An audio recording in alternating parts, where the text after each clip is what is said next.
January 19, 2010, a man was discovered dead under strange and suspicious circumstances inside a luxury hotel suite in Dubai. That man was Mahmoud al-Mabhouh, a senior leader within Hamas, who had been assassinated in a carefully orchestrated espionage mission that drew the eyes of the entire world. As investigators pulled at the threads of the mystery, what unraveled was a story filled with shadowy intelligence agencies, international intrigue, and a complex network of covert operations. In this documentary, we delve deep into the chilling details of al-Mabhouh's death, pulling back the curtain on the intricate world of political assassinations, the hidden power struggles of the Middle East, and the unseen forces that influence global politics. Was this the handiwork of a foreign government on a clandestine mission, or a ruthless act of vengeance?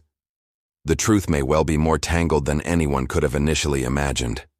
This is the story of the Dubai job, the assassination of Hamas's chief arms dealer. Mahmoud al-Mabhouh was born on February 14, 1960, in Gaza's Jabalia refugee camp, into a devout household with 13 siblings.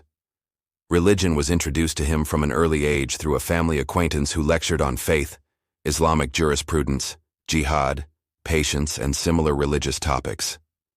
He described his family atmosphere as deeply Islamic and declared that he possessed an unwavering religious dedication. As a teenager, however, his interests also included weightlifting. After dropping out of secondary school, he trained as a car mechanic and later went on to establish his own garage. By the time he was 49 years old, the Palestinian father of 4 was already known by his nickname, the Fox. He had also joined the Muslim Brotherhood, a Sunni Islamist movement, before even reaching the age of 20. He allegedly once remarked, "They call me the Fox because I can sense what lies behind me, even behind a wall." New to buried intel? This is where we bring the buried stories of history back to light. Hit subscribe and be part of the journey into the secrets they never wanted you to know. From the 1980s onward, he immersed himself deeper into anti-Israel activities. In 1986, security forces caught him carrying a Kalashnikov rifle in his luggage. He was sentenced to a year in Ashkelon prison, though after less than 2 months, he was transferred to Gaza's central jail.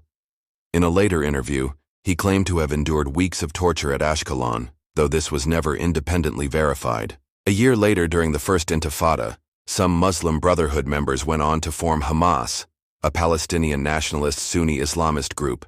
The 27-year-old al-Mabhouh, whose surname means the horse, quickly joined them. Because of its militant nature and violent attacks on civilians and government targets, Hamas was soon designated as a terrorist organization by most Western-aligned countries, including the United States, the European Union, the United Kingdom, Canada, and Japan, along with Argentina and Paraguay in South America, and Australia and New Zealand in Oceania.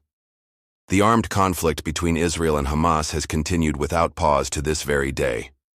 Prior to the October 2023 attacks, Israel pressed forward with expanding settlements, further shrinking Palestinian territory, while the Iranian-backed Hamas carried out a steady insurgency involving rockets, suicide bombings, and knife assaults. Before the unprecedented massacre of October 2023, in which 1,200 people were slaughtered, including 800 civilians and 36 children, Hamas maintained a fighting force of roughly 30,000 men. The organization described its attack as retaliation for decades of Israeli oppression. But as of the time this documentary was produced, Hamas is facing near total destruction, locked in an all-out war with the Israel Defense Forces, triggered by the Nova Music Festival killings. In this war of retaliation, the Palestinian Health Ministry reports that more than 40,000 Palestinians have been killed by Israeli forces in Gaza. Despite their sectarian divide, with Hamas being Sunni and Iran Shia, Iran remained Hamas's primary backer, and the pivotal figure who bridged that alliance was none other than Mahmoud al-Mabhouh. Known as the Fox, he became Hamas's chief arms negotiator and logistics mastermind, personally overseeing weapons procurement. He also headed the organization's military wing, the Al-Qassam Brigades. He was responsible for coordinating the transfer of advanced weaponry from Iran, including anti-tank missiles, precision-guided munitions, and long-range rockets, all aimed at targeting the Jewish state. Al-Mabhouh's exceptional organizational ability and decades of conspiratorial activity secured him this position.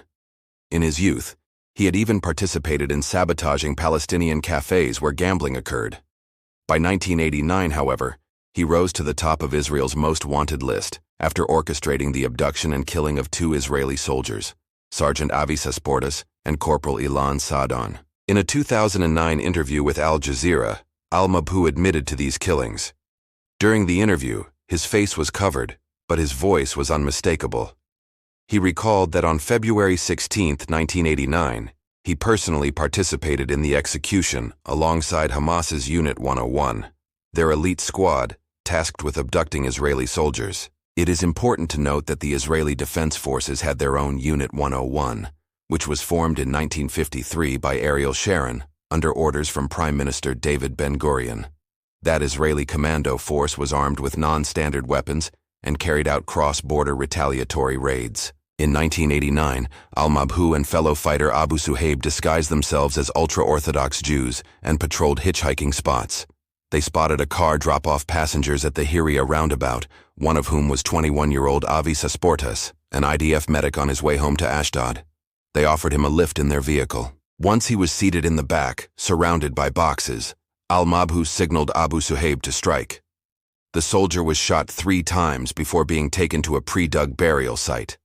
They stripped him of his clothing and belongings, which included identification papers, a military card, and even an M15 rifle with night vision capability. Initially, Sasportas' disappearance remained a mystery until his body was unearthed on May 7, 1989, during a search for another missing soldier. That soldier was Corporal Ilan Sadon. On May 3rd, Sadon had been granted leave from the army and was traveling near Latrun with a friend. Again, al-Mabhouh and his accomplice posed as Orthodox Jews and offered them a ride in a white Subaru with Israeli plates. Only one soldier, Sadon, managed to get in the car as the back seat was obstructed. Originally, they intended to smuggle him into Gaza, but spotting an Israeli patrol forced a change of plans. After driving about 3 kilometers, al-Mabhouh signaled that the coast was clear. His partner then shot Sadon with a Beretta pistol.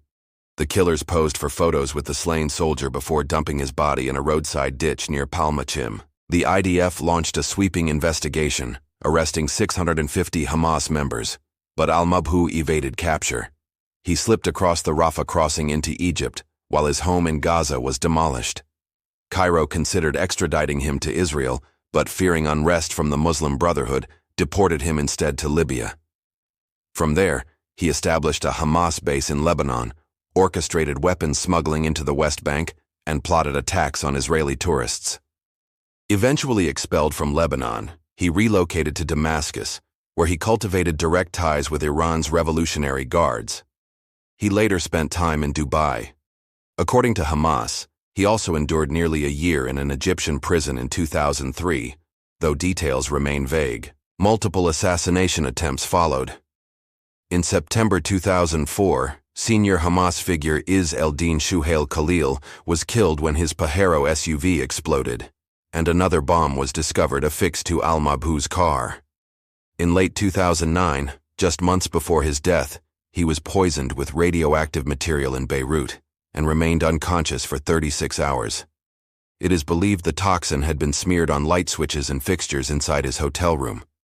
Strangely, al-Mabhouh did not suspect foul play, instead assuming he had fallen ill. At the time of his death, he had been residing in Syria, but was wanted not only by Israel, but also by Egypt and Jordan.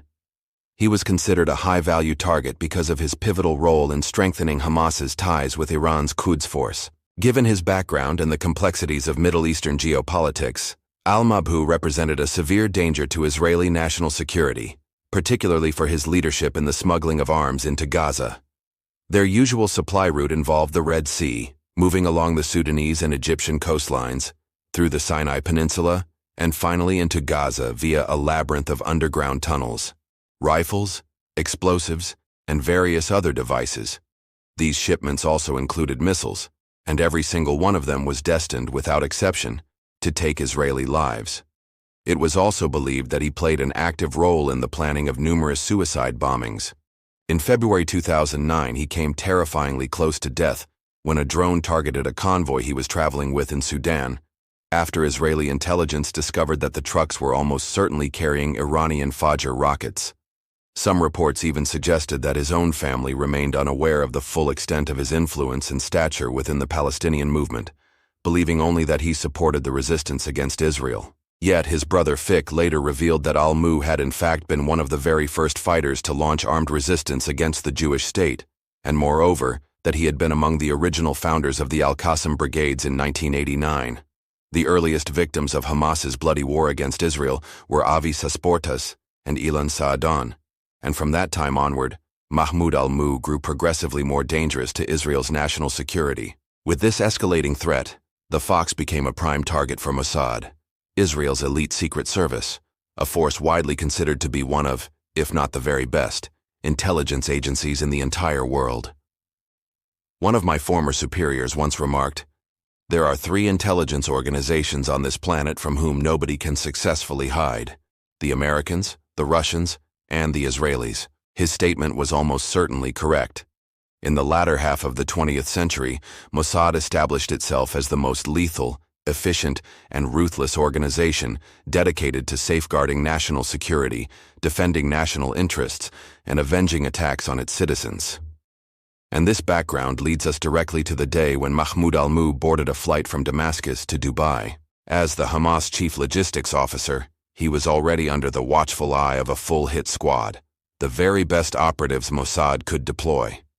This trip marked the beginning of an operation that was arranged quickly, but executed with near perfection, an assassination plot that looked like it had been lifted straight from a Hollywood film. On January 19, 2010, Mahmoud al-Mabhouh was driven by his chauffeur to a discreet rear entrance of Damascus International Airport.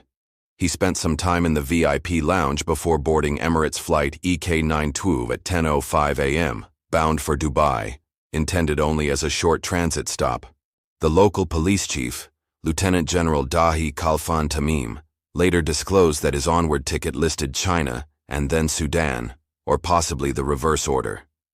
Dubai had long been a frequent stop for him, sometimes just a transit point, other times a place for conducting meetings tied to arms procurement and financial dealings. The Emirates, after all, drew not only tourists, but also criminals and militant groups. Strategically located in the Middle East on the shores of the Persian Gulf, Dubai had, over the years, become home to Palestinians, Pakistanis, Iranians, and many others. In such an international environment, colossal amounts of money circulated constantly. Business magnates and billionaires set up operations there, while the Islamic banking system often created immense headaches for law enforcement. All of this made Dubai an attractive regional hub for crime. Tamim, who had graduated from the Royal Police Academy in Amman, Jordan, renowned as the finest police academy in the Arab world, recommended that the government take sweeping steps. He proposed installing the most advanced American surveillance systems across the city. The coverage extended to bustling streets, enormous shopping malls, and luxury hotels, ensuring that CCTV could monitor everyone entering the Emirates. Al-Mabhouh, as well as the hit team, were fully aware of this surveillance environment. Still, despite his senior rank, the Hamas commander committed multiple crucial mistakes. According to most accounts, the Fox entered the country with a false passport under the name Mahmoud Abdul Rauf Muhammad Hassan. Hamas, however, later insisted he had traveled under his real identity, though it was highly improbable that he truthfully declared his occupation as a merchant. Nevertheless, it was under that very cover that he checked into the 5-star Al Bustan Rotana Hotel. His first misstep occurred when he booked the hotel room online, linking the reservation with his family's phone number. Although this was not necessarily a major issue, it might even have been a deliberate act of deception, it still created a vulnerability. Al-Mabhouh knew he was firmly targeted by Israel. In fact, to track his movements and confirm his flights, Mossad already had an operative trailing him back in Damascus. Yet his most devastating error was traveling without his bodyguards, or more accurately, failing to wait for them. There had been no available seats left on his flight for his security detail, and they could only have joined the following day. As a result, one of Hamas's most significant leaders found himself alone in the Emirates, offering Mossad a once-in-a-lifetime opportunity. Within their files, his code name was plasma screen. He landed in Dubai at 2:30 p.m., and less than an hour later, at 3:20 p.m., he had reached his hotel. By 3:25 p.m., he had been checked into room 230 on the second floor. He was not completely careless, as he had specifically asked for a room without a balcony and with sealed windows, ensuring that the only way in or out was through the front door.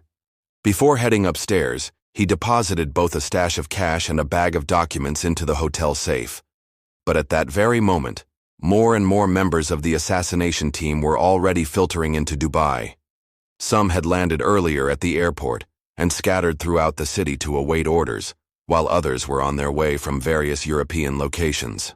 It was a mild winter's afternoon, with a high of 77.5 degrees or 25 degrees, recorded around 2 p.m. Within less than a day, their mission would be completed.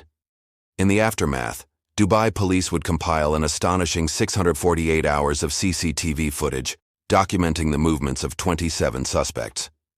On February 15th, authorities even released an edited video during a press conference, seeking public assistance in identifying the perpetrators. To understand the operation fully, we must now examine it in chronological order. In the early hours of January 19th, at exactly 12:09 a.m., airport security cameras at Dubai International Airport captured footage of two men traveling under the assumed names of Michael and James as they strolled through the terminal with their luggage. By 12:30 a.m., two more operatives, Gail and Kevin, had landed from Paris on Air France Flight 526. Meanwhile, Michael and James were observed checking into a hotel in Dubai. At 12:58 a.m., Gail arrived at the entrance of a different hotel, and at 1:21 a.m., she was filmed checking in. Kevin followed shortly afterward. Though the two were placed in separate rooms, she was assigned room 1102, while he received room 338. At 2:29 a.m., another operative, traveling under the name Peter Elvinger, entered the country carrying luggage that police would later describe as suspicious. Authorities would later conclude that Elvinger was the operations field commander. CCTV footage first showed him exiting the terminal, only to circle back and rendezvous with another operative. Soon afterward, he took a taxi to yet another hotel. By this time, several members of the team had already established themselves in their accommodations. At 10:30 a.m., security cameras inside a shopping mall recorded Elvinger alongside three newly arrived operatives. 6 minutes later, Kevin and Gail were also seen entering the same mall.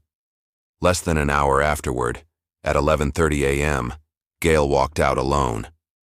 A source later revealed to journalist Ronan Bergman in GQ magazine that during these types of gatherings, operatives typically reviewed their plans and contingencies, simply waiting to see how the target's movements unfolded. In an assassination like this, when the target is away from his base of operations and not following any daily routine, it is the target himself who ultimately dictates to his killers how and when he will die, the source explained. At 12:18 p.m., Kevin and another operative departed the mall. 23 minutes later, at 12:41 p.m., two additional operatives followed. Then, at precisely 1:37 p.m., Kevin checked out of his hotel and moved to another. Arriving at 1:45 p.m., he strolled through the lobby before entering a restroom, where he altered his appearance. The man who had previously been bald now emerged with an entirely different look. The initial surveillance unit, two men disguised in tennis outfits with rackets in hand and wearing baseball caps, entered the Al Bustan Rotana Hotel at precisely 2:12 p.m. Just 2 minutes later, Kevin made his way to the luxurious Fairmont Hotel, a 5-star property situated roughly a 20-minute drive southeast of al-Mabhouh's accommodation. At 2:21, two more operatives trailed closely behind him.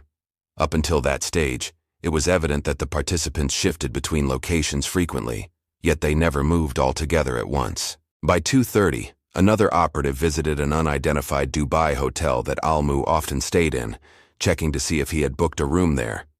When he failed to find him, he promptly left. It was essential for the assassination team to keep an eye on every hotel across Dubai where the target had lodged previously. At 2:41, Peter Elvinger checked out of his own hotel, and not long after, Gail did the same. Meanwhile, scouts had been posted at the airport, waiting for al-Mabhouh's arrival. At exactly 3:18 p.m., The senior Hamas figure appeared on surveillance cameras, prompting one operative to shadow him while quickly alerting the others. 5 minutes later, another intelligence operative entered the same hotel where Kevin and other accomplices were already present. A moment after, Peter Elvinger, the suspected field commander, arrived with a rented car and driver. At 3:25, the woman known as Gail altered her appearance inside the same building where Kevin had earlier visited the restroom. Surveillance footage revealed her removing her sunglasses and styling her hair differently, although her clothing stayed unchanged. Immediately afterward, she departed the hotel. Around that same time, al-Mabhouh arrived at the Rotana Hotel. The two lookouts in tennis outfits had been trailing him closely and even stood beside him at the reception desk. They continued shadowing him throughout the premises and even entered the elevator with him. Their purpose was clear: to track his exact room number, which turned out to be 230, as well as the room situated directly across, 237. Footage captured one agent in a blue t-shirt pacing back and forth along the corridor, while the second man, dressed in a white t-shirt, lingered in front of the elevator while using what seemed to be a secured communication device. Throughout the day, CCTV documented several operatives making calls through encrypted channels. Investigators later traced these calls back to numbers located in Vienna, Austria, though a surprising twist would eventually emerge. Afterward, the two lookouts regrouped in a secluded section of the Rotana to discuss matters further. Soon, the man in white slipped out a side door to speak with someone on his phone, while his partner resumed corridor surveillance. Once the call ended, both left via the elevator and descended to the lobby. At 3:47, Gail reached the Fairmont Hotel to rendezvous with the rest of the team. Investigators believe this is when their final discussion occurred, just moments before the operation. By 3:53, the assassination squad secured room 237, which directly faced al-Mabhouh's room 230. The reservation was arranged by Peter Elvinger, who did so from the business lounge of a nearby hotel. Detectives later discovered that he had made not one, but 2 phone calls from that location, including arranging his flight to Zurich via Doha. He departed the lounge just after 4 p.m. At 4:03, 2 additional surveillance operatives arrived at the Rotana, dressed in red and blue shirts with caps, likely carrying technical equipment. At 4:14, Kevin set off toward the target's location, closely followed by Gail and other conspirators 2 minutes later. Meanwhile, the Hamas arms dealer was inside his room taking a shower and changing clothes. At 4:23, al-Mabhouh left the hotel briefly for an undisclosed destination. Parking lot footage showed the operative in a red shirt tailing him, relaying details of his vehicle to the others. Upon returning to the hotel lobby, Police Chief Tamim later asserted that al-Mabhouh had not met anyone during his stay, claiming he had simply gone shopping. However, intelligence suggested otherwise. He had secretly met both a banker and an Iranian contact at a mall previously scouted by the agents. It is assumed they shared dinner, since hotel records showed no evidence of him eating at its restaurants. The banker had long facilitated his international arms deals, while the Iranian Revolutionary Guard's contact had arrived to coordinate 2 upcoming large-scale weapon shipments for Hamas. Kevin reappeared at the Rotana around 4:25, followed shortly after at 4:28 by Peter Elvinger, who casually took a seat and placed a suitcase beside him. At 4:33, Elvinger formally checked into room 237 and obtained the electronic key.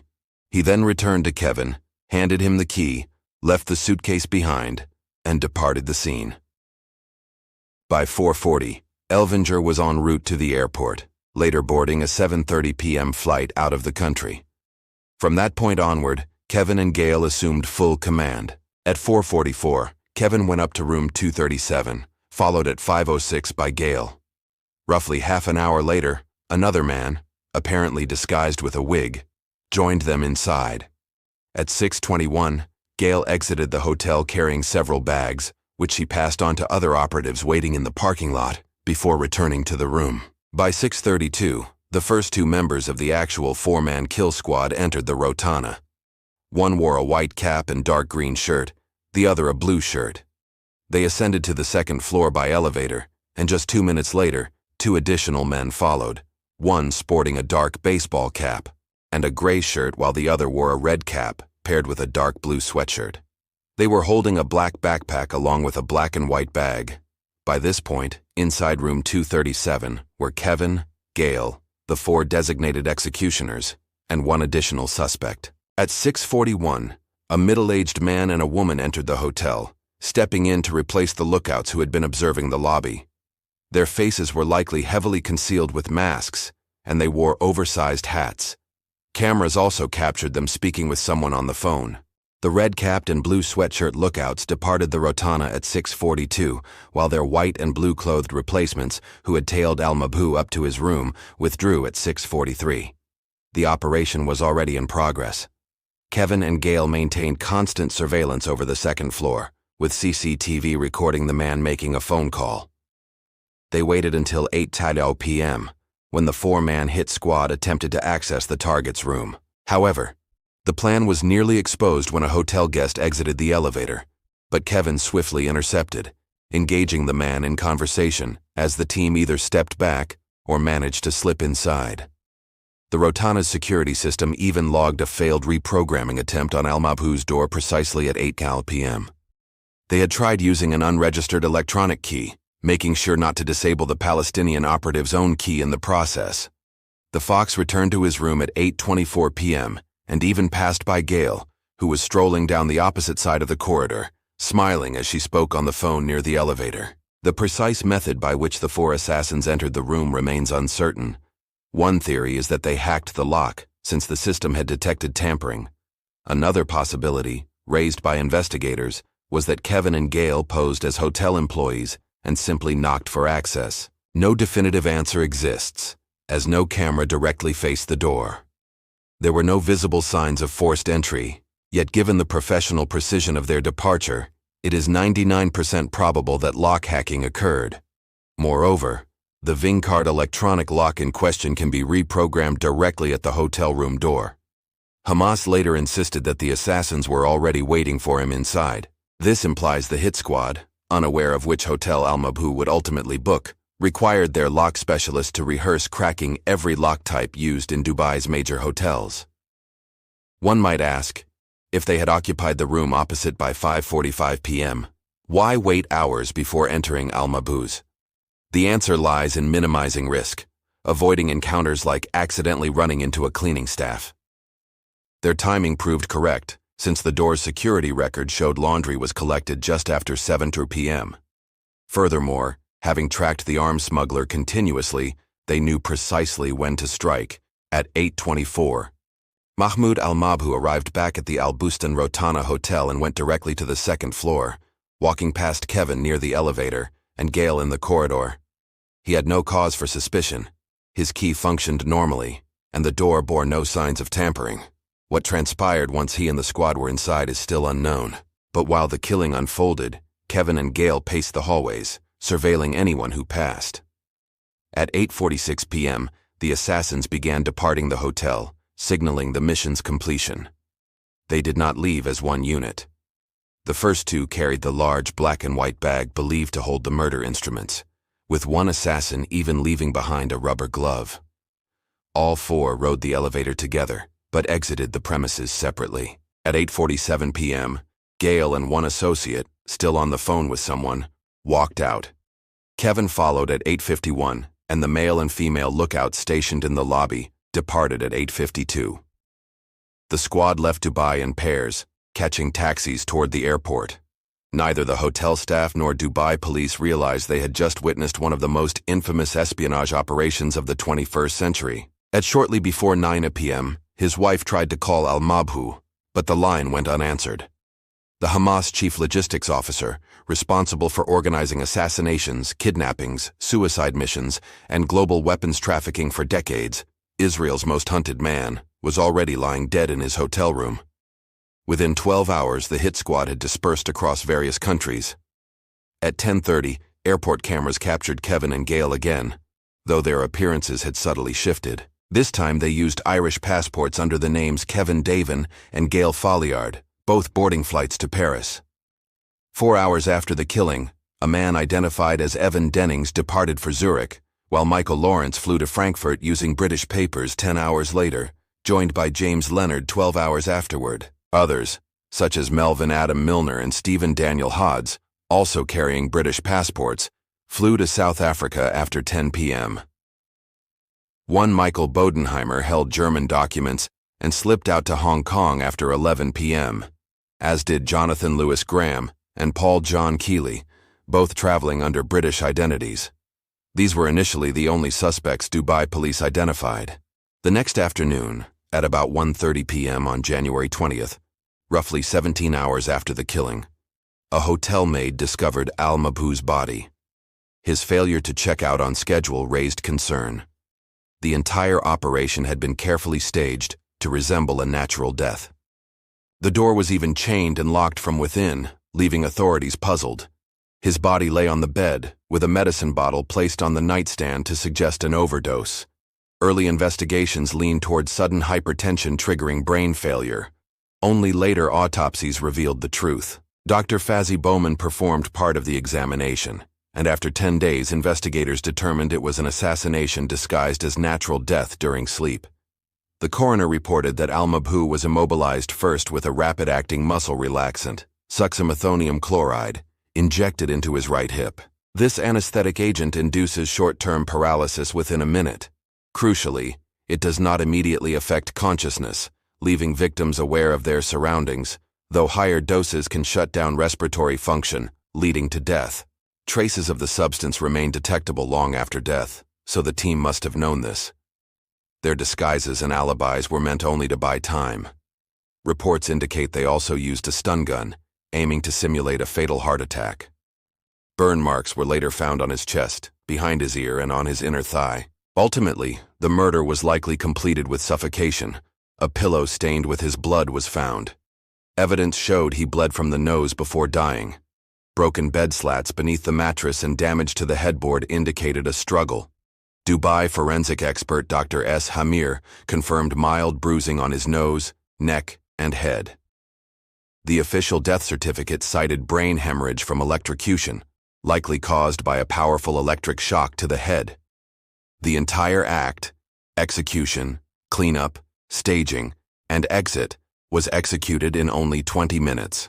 Initially, Dubai police had no idea who the victim was, so the case did not immediately draw priority. There were no obvious homicide indicators. This contradicted Hamas's claim that al-Mabhouh had traveled under his true identity.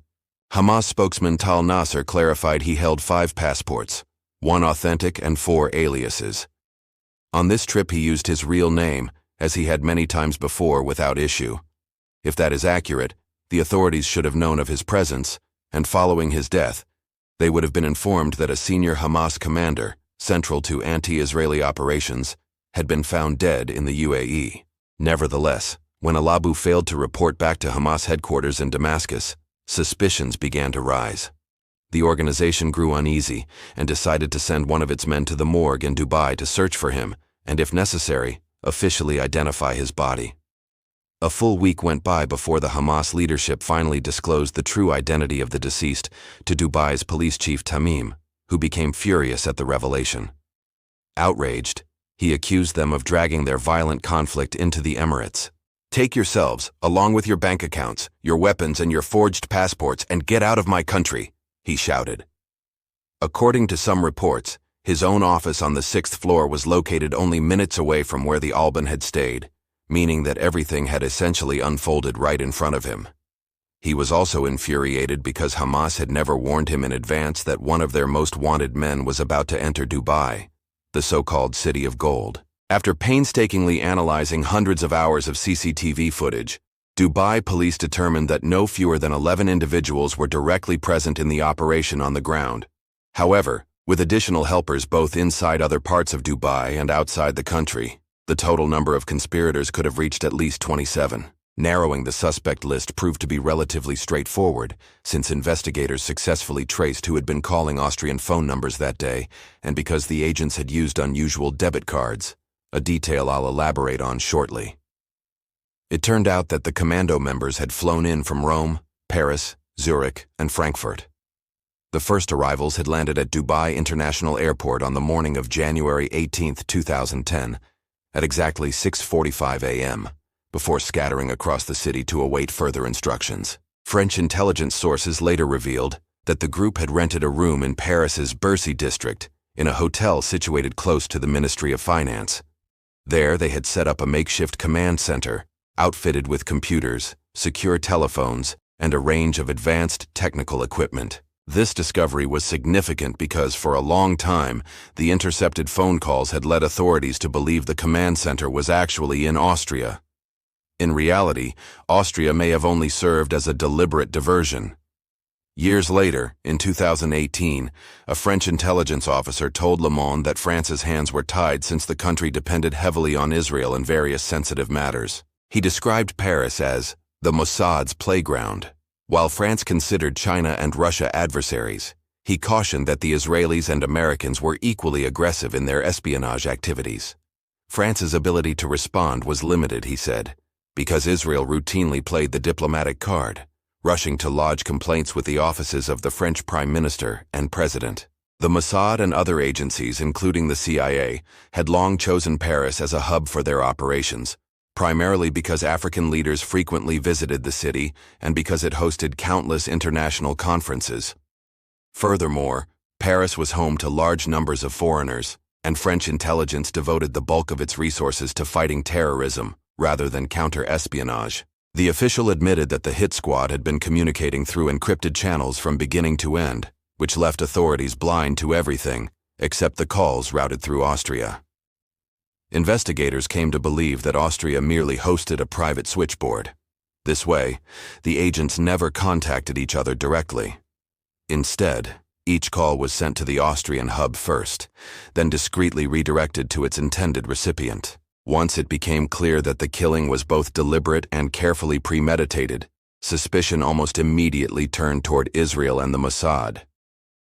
Although definitive proof was never presented and no one has ever been convicted, on February 18, 2010, Police Chief Dahi Khalfan Tamim publicly declared that authorities were 99%, if not 100%, convinced the Israeli agency had been behind the mission. He went so far as to demand the arrest of Israel's Prime Minister Benjamin Netanyahu and Mossad Chief Meir Dagan. According to various press accounts, the assassination had been executed by the Mossad's elite operational unit known as Caesarea. The name itself comes from the ancient city where Jewish leaders were once martyred under Roman rule. Red Page was the Mossad code name for an assassination order.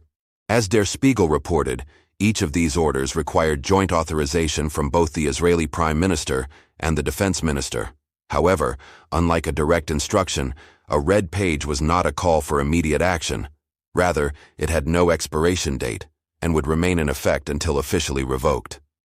Mahmoud al-Mabhouh had reportedly received such a red page in 1989, following the killing of 2 Israeli soldiers. Caesarea comprised the most rigorously trained operatives within Mossad, tasked with the most hazardous and high-priority missions, including assassinations, sabotage, and infiltrations of heavily guarded sites.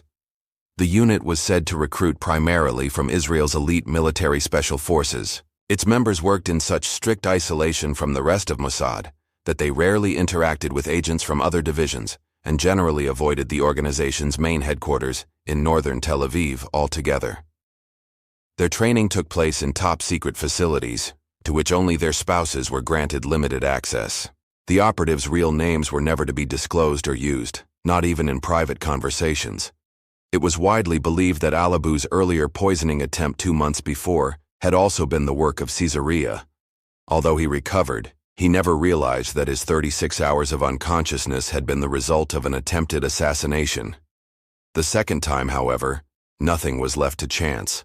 Intelligence sources confirmed that the agents were only allowed to leave once they had personally verified with their own eyes that the target was without question dead. Informants later revealed that members of Caesarea, who called themselves fighters, had visited Dubai no fewer than 5 times during the 9 months leading up to the operation, in February, March, and June. Their purpose was always the same, to ensure that their target truly was the Fox. This meticulous verification was crucial because in 1973, their predecessors had mistakenly killed Ahmed Bouchiki, the Moroccan waiter and part-time musician in Norway, after confusing him with Ali Hassan Salameh, the Black September operations chief. Black September had been responsible for both the Munich Olympic massacre in 1972 and the assassination of Jordan's prime minister. That fatal misidentification had been disastrous. The Mossad agents were arrested, imprisoned, and Israel was forced to pay heavy reparations to Bouchiki's family, a humiliating episode for the Jewish state. The presumed personal details of the 11 suspects were eventually made public, but the investigation determined that at least 18 individuals had actually entered the United Arab Emirates. They did so using meticulously forged or fraudulently obtained passports, often based on stolen identities. Police could not conclusively say all were fake, since trained airport personnel had failed to notice any irregularities during check-in. It appeared the documents varied in authenticity, with only one turning out to be entirely genuine. A German passport issued to a man named Michael Bodenheimer, who was among the first operatives to arrive. Records showed the passport had been issued in Cologne on June 18, 2009. The man had claimed German citizenship by asserting descent from a Holocaust survivor named Hans Bodenheimer. German investigators confirmed that a real Holocaust survivor by that name had indeed existed, but he was not in fact the applicant's father. Meanwhile, the real Michael Bodenheimer, an Israeli-American dual citizen living in Israel, stated he had no idea how his identity had been stolen. His wife Mina explained to Ynet News, "We've lived in Bnei Brak for 30 years and have never even been to Germany. We know nothing except what we've read in the press, and no Israeli or European authorities, including Interpol, have approached us." The passport scandal ultimately involved only those nations whose citizens did not require visas to enter the UAE. In May 2010, it was revealed that one operative had used a British passport tied to the identity of an Israeli soldier who had been killed during the 1973 Yom Kippur War. The team had also employed 3 Irish passports, but Ireland's Department of Foreign Affairs insisted that no such documents had ever been issued. In these cases, although the photos and signatures were fraudulent, the identification numbers were real. The true holders told authorities that they had never traveled to Dubai, nor had their documents been stolen. One bewildered man admitted he had no idea how his name was chosen or why. French officials uncovered 4 forged passports, one under the name Peter Elvinger, believed to be the operation's field commander. Then on June 4, 2010, Polish authorities arrested a man in transit at Warsaw Airport. He was carrying a forged passport in the name of Yuri Brodsky, who was already wanted by German authorities. He was also known to police as Alexander Vin and accused of securing the fraudulent German passport used by the imposter Michael Bodenheimer. In July, under what was alleged to be heavy diplomatic pressure from Israel, a Polish court approved his extradition to Germany, but only under the condition that he face charges for falsifying documents, not espionage. He was transferred on August 12th, but within 2 days, Israeli embassy lawyers paid his $100,000 bail and secured his release. By August 14th, he was back in Israel. Germany officially suspended the case later that year in exchange for a $60,000 fine, though the espionage warrant against him technically remained active. The case also involved 2 other significant arrests, both of Palestinian men. One was Ahmed Hanin, also spelled Hassin, an intelligence officer for the Palestinian Authority, the governing body of the West Bank. The other was Anir Sheber, or Shabar, an employee of the Palestinian Authority in Ramallah. Both had previously served in Fatah's security service. At the request of Police Chief Tamim, they were apprehended in Jordan and extradited to Dubai. There they were accused of aiding the assassins by arranging logistical support, such as car rentals and hotel reservations. Their arrests ignited fierce tensions between Hamas and the Palestinian Authority. Hamas declared the incident proof of the authorities' complicity in the assassination, while the authority countered by claiming the 2 men actually belonged to Hamas. A Palestinian court even sentenced Ahmed Hanin to death, alleging that Mossad had recruited him during his imprisonment in Israel in 2007. Dubai police reported that one of the men had met with an Israeli suspect before the operation in a highly suspicious manner and location. Both detainees were held in the Emirates to prevent their possible execution elsewhere. In total, 6 British passports and the German document were found to be based on the identities of dual citizens living in Israel. Unlike the CIA and most Western intelligence services, which can provide agents with passports for international travel without difficulty, Israel faced unique challenges. The Mossad could not simply issue Israeli documents because most of its primary target countries were in the Middle East, where Israeli passports would trigger immediate arrest or surveillance. This meant Mossad had to rely on covertly forging or fraudulently obtaining Western travel documents, as its operatives would otherwise be unable to enter most Muslim countries without being compromised. Arrival of the operatives. 17 of the alleged participants had purchased their flight tickets using prepaid MasterCard debit cards that were branded by Medibank of Storm Lake, Iowa. Yet, those cards were actually issued by Payoneer, an Israeli-based financial startup. Other credit cards used in the affair traced back to Britain's Nationwide Building Society, IDT Finance of Gibraltar, and Germany's DZ Bank AG. The American angle stood out as particularly intriguing, since Dubai authorities had repeatedly appealed to the United States for cooperation in the investigation, only to be turned down every single time. Strange as it may sound, such rejection was not entirely unexpected. After all, the United States is one of the core bases of Israeli intelligence activity. That means it is a country where Israeli operatives can maneuver with relative ease, enjoying both diplomatic cover through embassies and multiple escape routes in the event of an emergency. Journalists Yossi Melman and Dan Raviv explained in The Atlantic that beyond their close alliance, the CIA itself has absorbed Israel's approach to extrajudicial killings. According to this doctrine, intelligence chiefs pause briefly to weigh questions of morality, but ultimately contend that eliminating a single enemy operative with minimal collateral damage is far preferable to engaging him later on a battlefield. And if the individual in question has been a skilled architect of terror plots, then halting his activities is considered the necessary course of action. It is notable that Yuval Tal, the CEO of Payoneer, had once served as a special operations commander in the Israeli Defense Forces, where he also handled intelligence assignments. Furthermore, among the 3 venture capital firms behind the company, Greylock bore direct ties to Israeli intelligence through its founder Moshe Moore, himself a former captain in Israeli military intelligence. Yet all 3 firms, Greylock, Crossbar Capital, and Carmel Ventures, originated in Israel. Despite this, only the suspicious financial transactions directly linked Yuval Tal to the case, and he categorically denied any involvement. Nevertheless, all available signs pointed unmistakably toward a Mossad operation. Israel, as expected, denied, or at least refused to acknowledge, any role. Foreign Minister Avigdor Lieberman dismissively remarked that the press might have been watching too many James Bond films. He further stressed that in the absence of concrete evidence, one could only speculate about the possible involvement of Israeli citizens, since the true identities of the assassination squad remained shrouded in secrecy. According to sources, Mahmoud al-Mabhouh's computer and email traffic had long been under surveillance through the use of a Trojan horse program. Authorities suspected that it was not a remote hacker, but a fellow Hamas member, betraying al-Mabhouh, who had physically planted the malware on his system. The scandal did cause some mild diplomatic fallout. The United Arab Emirates and Israel ceased communication for over a year, and only through American mediation was the rift partially repaired.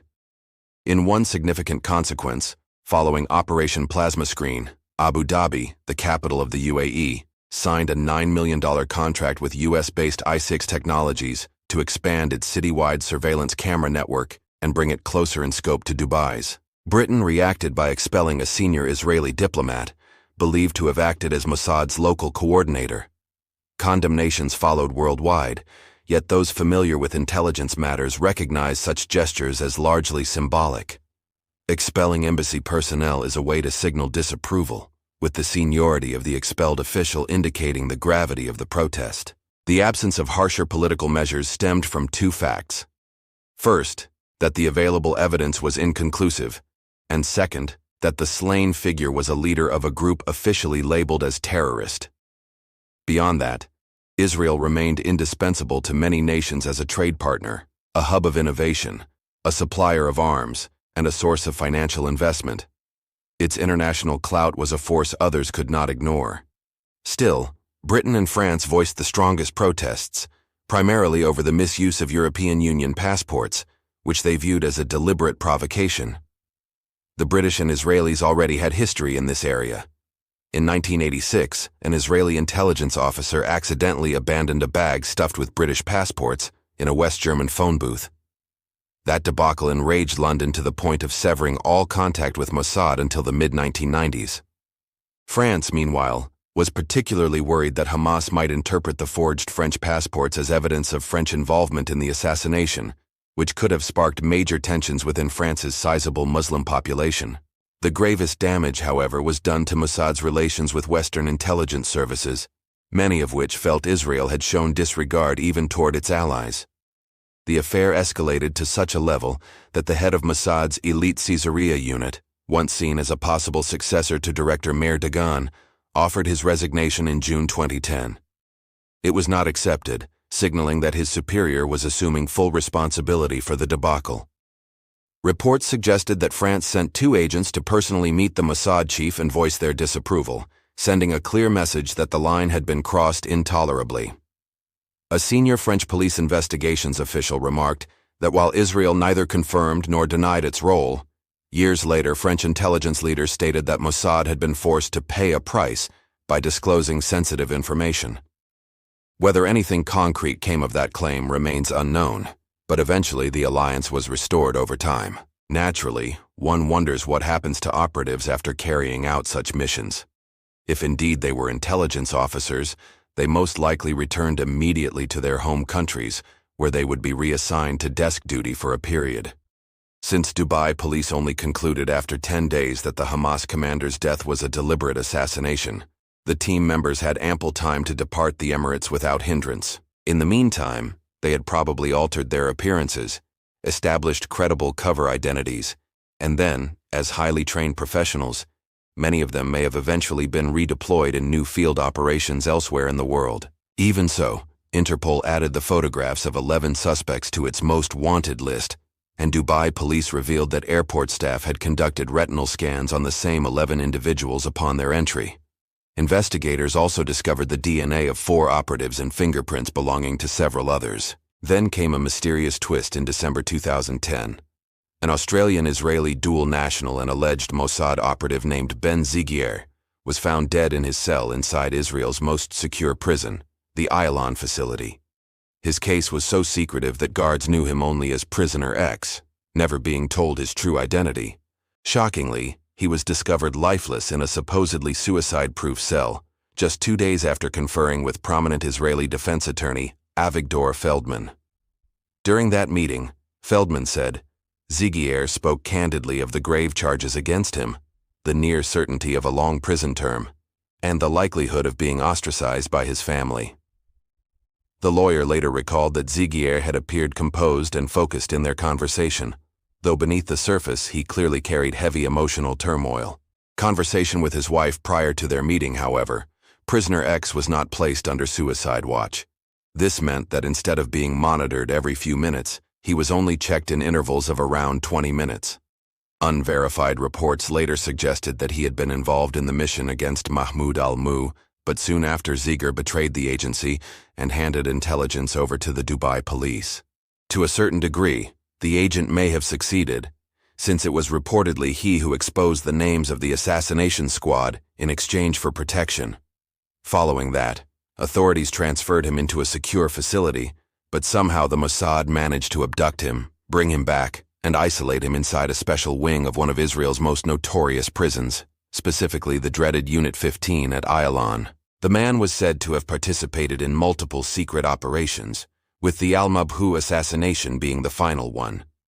After the Dubai operation, he allegedly intended to defect, yet Mossad intervened to prevent him from inflicting too much damage. These were the developments that led up to his end, but it must be emphasized that independent sources never confirmed this account. Returning to our primary subject, this is what an almost flawlessly executed political assassination in the 21st century looks like. I say almost, because the cover-up succeeded only partially, most likely due to the rushed nature of the entire mission. The police chief even mocked the 2 lookouts who loitered around the hotel lobby from noon onward, carrying tennis rackets with towels slung across their shoulders. Tamim remarked that this was the most glaring error of the entire team, noting that no genuine tennis player would ever stroll around with his racket out of its case. Still, The operation proved that the world's most elite intelligence services are capable of tracking and eliminating virtually anyone they wish, except perhaps a small circle of heavily shielded individuals. Such an order always requires serious justification, and to be clear, Israel is by no means the only nation guilty of authorizing such missions. Similar covert killings have been carried out by American and European agencies, as well as the Soviets, later the Russians, and also various Muslim and East Asian states. Speculation has circulated that Israeli Prime Minister Benjamin Netanyahu personally gave the order after conferring with the formidable Mossad director Meir Dagan in early January 2010, just days before the assassination itself. Whatever the real story, one fact is undeniable.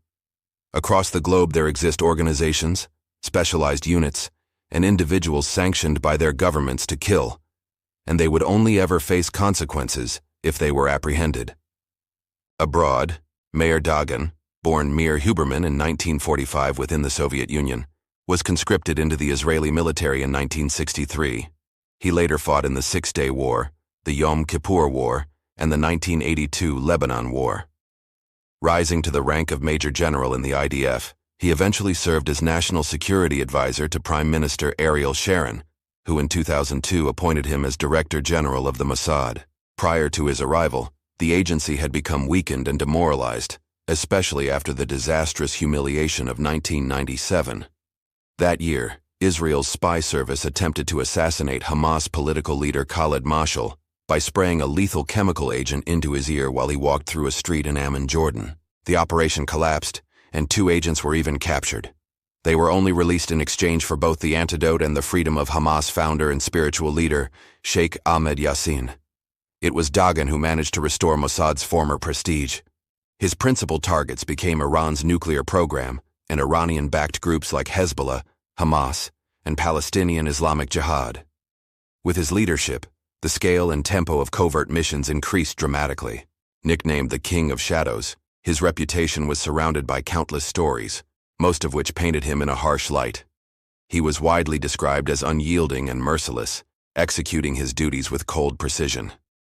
Dagan was infamous for not tolerating dissent and for a leadership style marked by aggression and verbal abuse. He even had a ritual prior to authorizing dangerous missions. He would summon operatives into his office, where a particular photograph hung. It depicted a bearded Jewish man in a prayer shawl, kneeling with hands raised to the sky. Standing over him were intimidating members of the Nazi Ordnungspolizei, part of the SS, one clutching a firearm and another wielding a club. Dagan would point at the image, explaining that the date was October 5, 1942, and that the kneeling man was his own grandfather, Du Eric, murdered alongside his family in Lviv, Poland. He would instruct the agents to fix their gaze upon the photograph, declaring that it must guide them to act on Israel's behalf, ensuring that such a tragedy could never be repeated. Before the Dubai operation, Dagan had hoped for an extension of his tenure as Mossad chief, and delivering a flawless mission would have guaranteed it. Yet while the assassination of Mahmoud al-Mabhouh was indeed successful, the execution was too conspicuous, leaving Israel to face political fallout and intelligence embarrassment. Ultimately, the King of Shadows did not retain his post and was succeeded by Tamir Pardo in January 2011. In 2012, Dagan was diagnosed with liver cancer and passed away on March 17, 2016, at the age of 71. His only public remark about the Dubai mission came in a 2012 CBS interview, where he stated, "I've never heard of any Israeli being arrested." He further dismissed Police Chief Tamim's calls for his own arrest as laughable. Mahmoud al-Mabhouh's body was returned to Syria, buried in Yarmouk, a Palestinian district in Damascus, where he remains deeply revered among many Palestinians. Hamas, for a time, was left weakened, struggling to fill the leadership vacuum.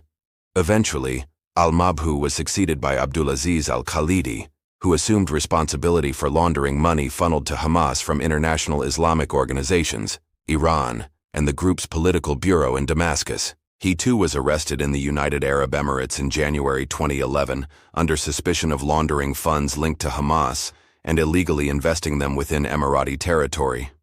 Beyond the passport scandal and a handful of expulsion orders, Mahmoud al-Mabhouh's assassination carried no lasting impact on interstate relations. The clearest evidence of this came a decade later, with the 2020 Abraham Accords, historic agreements in which several Muslim-majority nations, including the United Arab Emirates, formally pledged to normalize relations with Israel.